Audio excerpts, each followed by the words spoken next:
Oi, meus amores. Continuando, nós vamos falar na página 66 sobre os quilombos dos Palmares, tá? Normalmente, tá? Vamos lá. Normalmente, o desembarque dos escravos acontecia no porto do Rio de Janeiro, Recife e Salvador.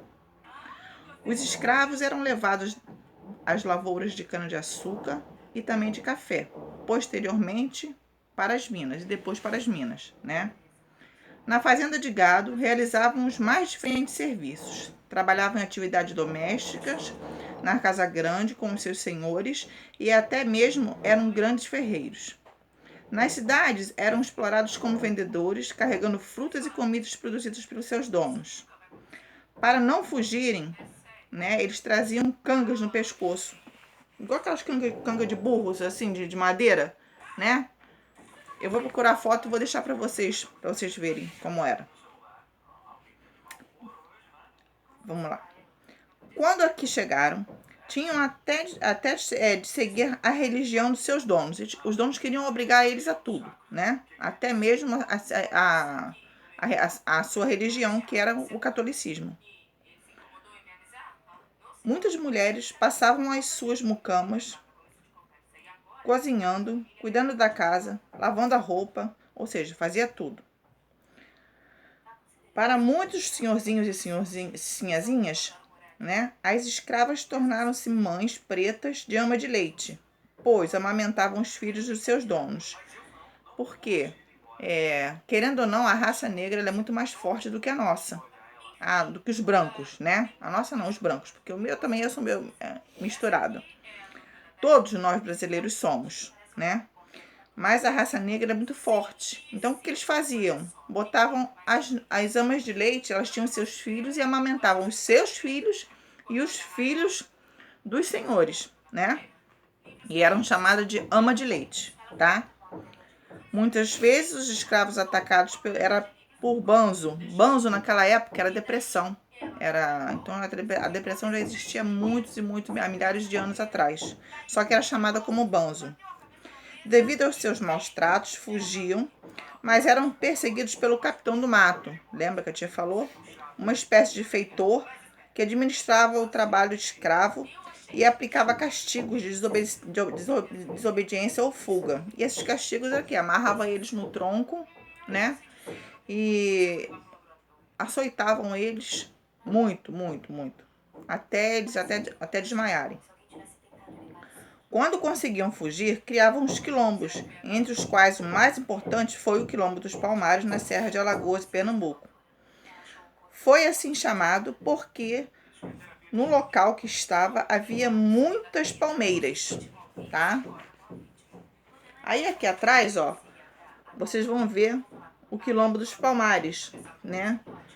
O Zumbi dos Palmares, no caso. O Zumbi dos Palmares foi o mais famoso dos quilombos, ou seja, o responsável, né? Que foi responsável pelo Quilombo dos Palmares, atual em Alagoas. Esse quilombo era chefiado pelo Por Zumbi, o nome dele era esse, tá? Houve 25 expedições que tentaram destruir o Quilombo dos Palmares, mas não tiveram sucesso. Diante de tal resistência, o governo de Pernambuco então contratou bandeirantes paulistas, como Domingos Jorge Velho, para destruir o quilombo, porque temia sua força. Ele tinha medo do que podia acontecer com a revolta dos negros no Quilombo dos Palmares para atacar Pernambuco, né? Zumbi ainda tentou resistir com alguns dos seus homens, mas foi traído e preso. Sua cabeça foi cortada, presa num poste e exposta na praça de Recife, para que servisse de exemplo para os demais escravos, para que ninguém mais tentasse fugir. O primeiro ataque de Domingo Jorge Velho fracassou, mas depois que recebeu um reforço de quase 3.000 homens, né, ainda armados, ainda possível, né, conseguiu entrar e fazer uma matança, tá? No Quilombo dos Palmares, infelizmente. A gente não faz ideia do que eles passaram, né? A gente lê assim e chega a ficar meio que pensando como uma pessoa tem coragem de fazer isso com a outra. Mas isso nós pensamos, mas não temos ideia do que realmente, assim, vê acontecer. Vamos lá. Curiosidades, tá? A presença da mulher negra nos quilombos. Algumas mulheres se destacavam nos quilombos, tá? Então nós temos aí a Caltune, tá? Teresa de Quariterê e Dandara. Essas três, elas tiveram liderança nos quilombos.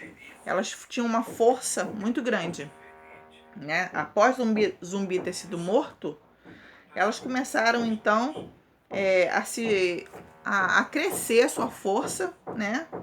Não que não tinham os homens que fossem responsáveis, tinha sim, mas aqui cita essas três mulheres que foram as principais.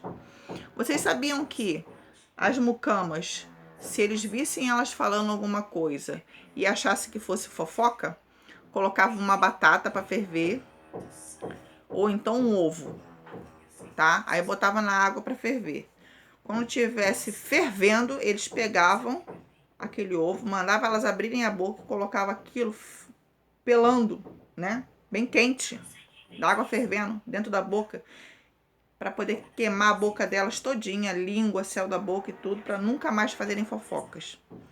Então, assim, elas tinham que falar o mínimo possível. Era muito maus tratos, muita coisa, tá? Agora vamos fazer a página 68, a tia vai corrigir hoje ainda, tá?